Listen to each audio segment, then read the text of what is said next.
नमस्कार. आता आपण पाहूया एक धार्मिक आध्यात्मिक विषय जो आपल्या सर्वांची उत्सुकता वाढवेल. हनुमंताला अमरत्वाचे वरदान कसे मिळाले, तसेच हनुमानजीच्या अमरतेची रहस्यमयी कथा. तत्पूर्वी चॅनलवर नवीन असाल तर कृपया सबस्क्राईब करा. माहिती आवडल्यास लाईक करा आणि कमेंट करायला विसरू नका. चला तर पाहूया हनुमंताला अमर होण्याचे वरदान कसे मिळाले. ही एक सत्य घटना तुम्हाला थक्क करून सोडेल. आज मी तुम्हाला अशी एक कथा सांगणार आहे जी तुमच्या हृदयाला स्पर्श करेल.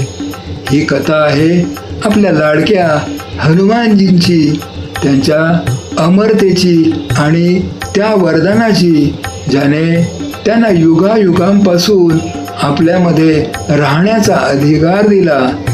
पण तुम्हाला माहीत आहे का, हे वरदान त्यांना कसे मिळाले? तुम्हाला माहीत आहे का की या अमरतेमागे किती वेदना, किती तपस्या आणि किती त्याग दडलेला आहे? चला तर मग अशा एका काळात जाऊया जेव्हा पृथ्वीवर देवांचे राज्य होते.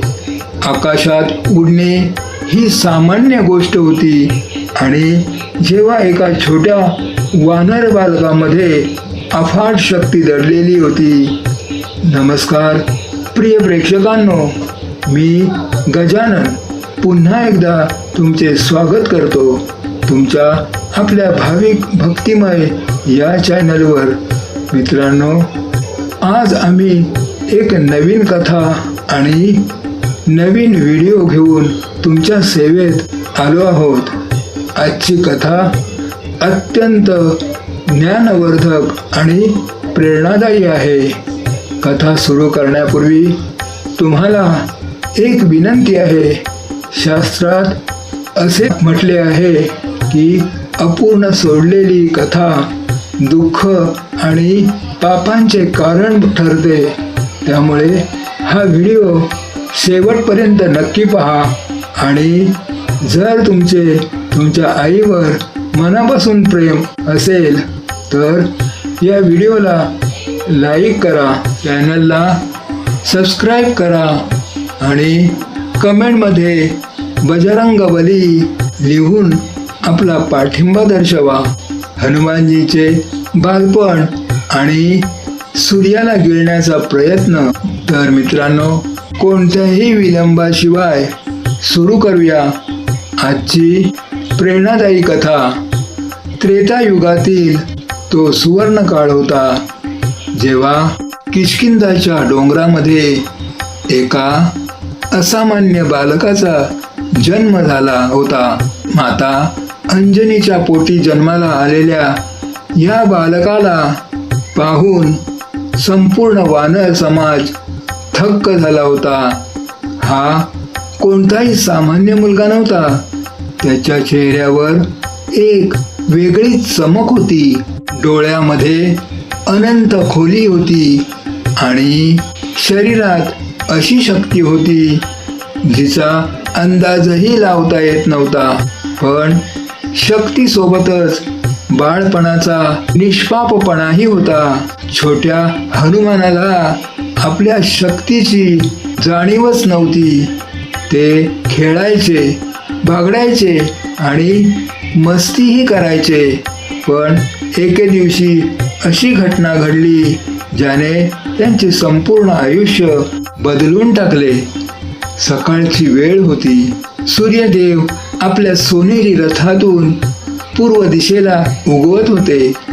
हनुमानाला जाग आली आणि त्याने आकाशात एक सोनेरी फळ पाहिले.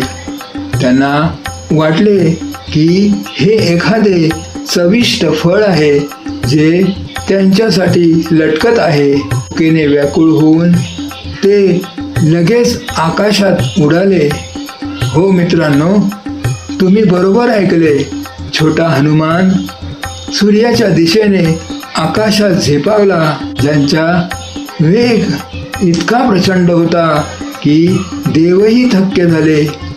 जसे जसे ते सूर्याच्या जवळ पोचले तसा तसा त्यांचा आकार वाढत गेला. ते अवाढव्य झाले आणि आपल्या तोंडाने सूर्याला गिळण्याचा प्रयत्न करू लागले. इकडे पृथ्वीवर अंधार पसरला. लोक घाबरले आणि देवही हादरले. इंद्रदेवाला लगेच हस्तक्षेप करावा लागला. त्यांनी आपले वज्र फेकले जे हनुमानाच्या हनुवटीला लागले. हनुमान बेशुद्ध होऊन पृथ्वीवर पडले. वायुदेवाचा क्रोध आणि ब्रह्मदेवाचे वरदान. जेव्हा वायुदेवाला समजले की त्यांच्या पुत्राला इंद्राच्या वज्रामुळे दुखापत झाली आहे, तेव्हा त्यांचा राग अनावर झाला. वायुदेवाचा राग ही काही साधी गोष्ट नव्हती. त्याने लगेच आपली गती थांबवली. मित्रांनो, विचार करा, जेव्हा वारा थांबतो तेव्हा काय होईल? संपूर्ण सृष्टीमध्ये श्वास घेणे कठीण झाले. झाडे झुडपे कोमजली. जीवजंतू तडफडू लागले. ब्रह्मदेवाला यात हस्तक्षेप करावा लागला. ते वायुदेवाकडे गेले आणि म्हणाले, वायुदेव, आपला क्रोध शांत करा. तुमचा पुत्र सुरक्षित आहे. आम्ही त्याला जीवदान देतो. ब्रह्मदेवांनी हनुमानाला केवळ जीवदानच दिले नाही, तर असे वरदान दिले की कोणत्याही अस्त्रशास्त्राने त्यांचा वध होऊ शकणार नाही. पण त्याचबरोबर त्यांनी एक अटही ठेवली. ब्रह्मदेव म्हणाले, हे बालका, तुझी शक्ती अफाट आहे, पण तू अजून लहान आहेस, म्हणून तू तुझी शक्ती विसरून जाशील. जेव्हा योग्य वेळ येईल, तेव्हा धर्माच्या रक्षणाची गरज असेल, तेव्हा कोणीतरी तुला तुझ्या शक्तीची आठवण करून देईल. हा शाप होता की वरदान? कदाचित दोन्ही. ब्रह्मदेव त्यांनी हनुमानाला दीर्घायुष्याचे आणि कोणत्याही अस्त्राने न मरण्याचे वरदान दिले. इंद्रदेव त्यांनी वज्राचा प्रभाव हनुमानावर होणार नाही असा आशीर्वाद दिला. यमराज त्यांनी हनुमानाला कधीही आजारी न पडण्याचे आणि मृत्यूपासून मुक्त राहण्याचे म्हणजेच अमरत्वाचे वरदान दिले. त्यानंतर हनुमान आपली अफाट शक्ती विसरले आणि एका सामान्य वानराप्रमाणे जीवन जगू लागले. प्रभू श्रीरामांची भेट आणि शक्तीची आठवण वेळ जात गेली आणि हनुमान तरुण झाले. ते सुग्रीवाचे मित्र बनले. पण त्यांच्या आयुष्यातील सर्वात महत्त्वाचे वळण तेव्हा आले जेव्हा त्यांनी पहिल्यांदा प्रभू श्रीरामांना पाहिले. ऋष्यमुख पर्वतावर जेव्हा श्रीराम आणि लक्ष्मण माता सीतेच्या शोधात होते, तेव्हा सुग्रीवाने हनुमानाला त्यांना भेटण्यासाठी पाठवले. हनुमानाने एका साधूचे रूप धारण केले होते. जशी हनुमानाची नजर श्रीरामांवर पडली, त्यांच्या मनात एक अनोखी खळबळ झाली. हा कोणताही सामान्य व्यक्ती नव्हता. हनुमानाने आपली ओळख दिली आणि श्रीरामांनी त्यांना मिठी मारली. त्या स्पर्शाने हनुमानाच्या मनाला विलक्षण शांती लाभली. हनुमान श्रीराम म्हणाले, मला माहीत आहे की कोणताही सामान्य वानर नाहीस. तुझ्यामध्ये अफाट शक्ती दडलेली आहे. हे ऐकून हनुमान थक्क झाले. सीता मातेच्या शोधात जेव्हा वानर सेना समुद्राच्या काठावर पोचली, तेव्हा अफाट समुद्र पाहून सर्व वानर हताश झाले. तेव्हा जांबुवंतजींनी हनुमानाला सांगितले, वत्स हनुमान, तू वायुपुत्र आहेस, तुझ्याकडे अफाट शक्ती आहे, तू हा समुद्र पार करू शकतोस. हे शब्द ऐकताच हनुमानाला आपल्या शक्तीची आठवण झाली. लंका दहन आणि निस्वार्थ भक्ती. हनुमानाने पर्वतावर चढून आपला आकार वाढवला आणि समुद्रावरून झेप घेतली. वाटेत अनेक अडथळे आले, पण त्याने आपल्या बुद्धीने आणि शक्तीने त्यावर मात केली. अशोक वाटिकेत जेव्हा त्यांनी सीतामातेला पाहिले, तेव्हा त्यांच्या मनात अपार करुणा दाटून आली.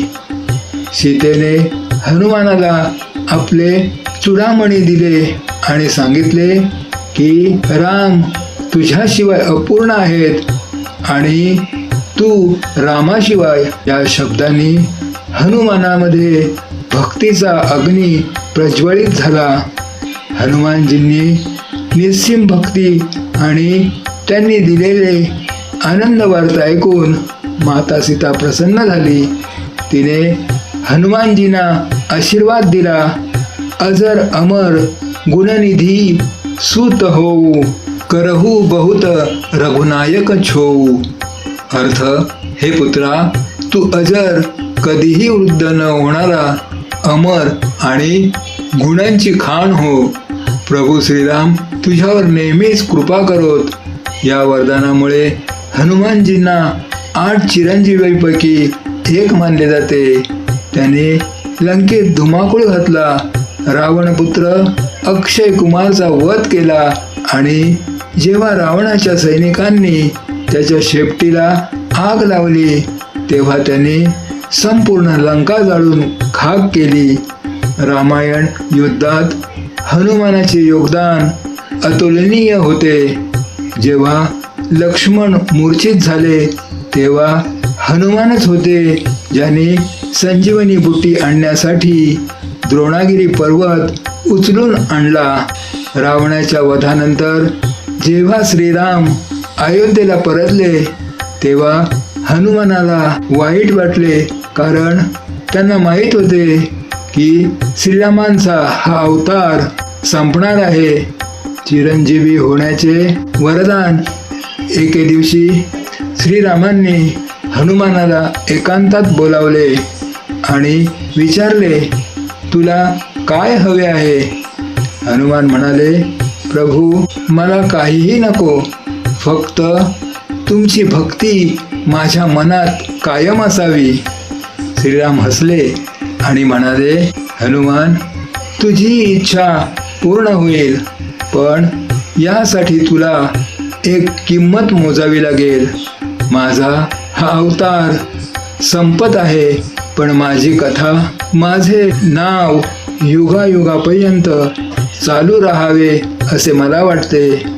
यासाठी मला अशा भक्तांची गरज आहे जो नेहमी पृथ्वीवर राहील आणि माझी कथा जिवंत ठेवेल. हनुमानाने प्रभूंची इच्छा मान्य केली. श्रीरामांनी आशीर्वाद दिला, हनुमान, तू अमर आहेस. कलियुगापर्यंत तू या पृथ्वीवर राहू शकशील.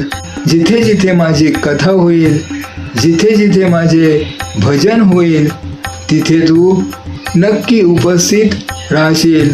तू धर्माचे रक्षण करशील आणि अधर्माचा नाश करशील. कलियुगातील अस्तित्व आणि शिकवण. हनुमानजीच्या जीवनातून आपल्याला काय शिकवण मिळते?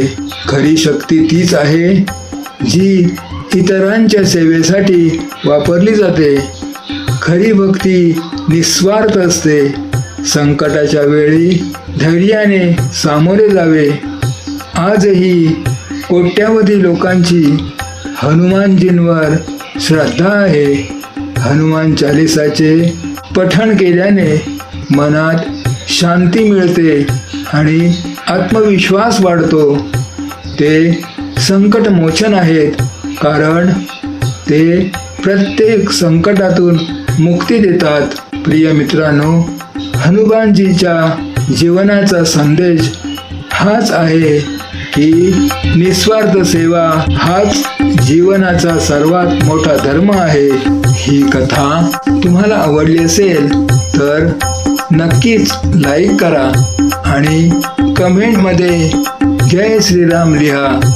अशाच सखोल आध्यात्मिक माहितीसाठी आपल्या चॅनलला सबस्क्राईब करा आणि बेल आयकॉनला दाबायला विसरू नका. हा व्हिडिओ पूर्ण पाहिल्याबद्दल तुमचे मनापासून आभार. भेटूया पुढच्या व्हिडिओमध्ये. तोपर्यंत धन्यवाद. जय हिंद, जय भारत, जय महाराष्ट्र, जय हनुमान, जय श्रीराम.